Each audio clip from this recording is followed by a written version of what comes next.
మీరు చూసే ఆలయాలు కేవలం గుడులు కాదు, ఇవి శక్తి కేంద్రాలు. మర్మాలను దాచిన మహాక్షేత్రాలు. తులునాడు భక్తి, పవిత్రత, శక్తి పరాకాష్ఠకు నిలయమైన భూమి.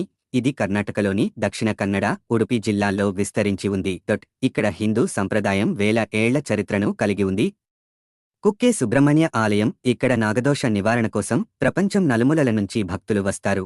అక్కడి శక్తి ఇందుకు అంత గొప్పది.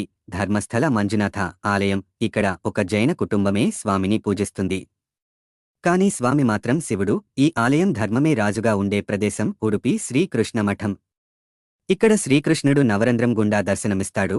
ఈ ఆలయం మధ్వాచార్యుల పవిత్ర క్షేత్రం. కొల్లూరు మూకాంబిక ఆలయం. ఆది శంకరాచార్యులు ఇక్కడ స్వయంగా దేవిని దర్శించారు. శక్తి, జ్ఞానం, భక్తికి ఇది మహాశక్తి క్షేత్రం. గోకర్ణ మహాబలేశ్వర ఆలయం. ఇక్కడ శివుని ఆత్మలింగం పూజించబడుతోంది. రామాయణ, మహాభారతాల్లో ప్రస్తావించబడిన పవిత్ర స్థలం పొలాలి రాజరాజేశ్వరి దేవాలయం. ఇక్కడ అమ్మవారి విగ్రహం మృణ్మయ మట్టి విగ్రహం. బ్రహ్మకలశోత్సవం ఈ ఆలయంలో అత్యంత వైభవంగా జరుగుతుంది. కటీల్ దుర్గాపరమేశ్వరి ఆలయం. ఈ ఆలయం నందిని నదిలో ఉన్న ఓ ద్వీపంలో ఉంది. యక్షగానం ప్రదర్శనలు ఇక్కడ అత్యంత ప్రాముఖ్యత కలిగి ఉన్నాయి.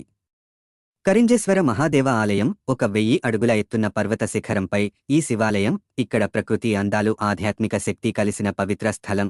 ఈ ఆలయాల్లో దాగిన రహస్యాలు, విశేషాలు తెలుసుకోవాలనుకుంటున్నారా? మీరు ఈ పవిత్ర క్షేత్రాలను దర్శించిన అనుభవాన్ని కామెంట్ చేయండి. ఈ పవిత్ర దేవాలయాల్లో మీకు ఏ ఆలయం గురించి మరింత తెలుసుకోవాలనుకుంటున్నారు? మీ అభిప్రాయాలను కింద కామెంట్ చేయండి. మీ కామెంట్స్ ఆధారంగా వచ్చే వీడియోలు రూపొందిస్తాం. లైక్ చేయండి, షేర్ చేయండి, సబ్స్క్రైబ్ చేయండి. మీ భక్తి ప్రయాణానికి మా ఛానల్ తోడుగా ఉంటుంది.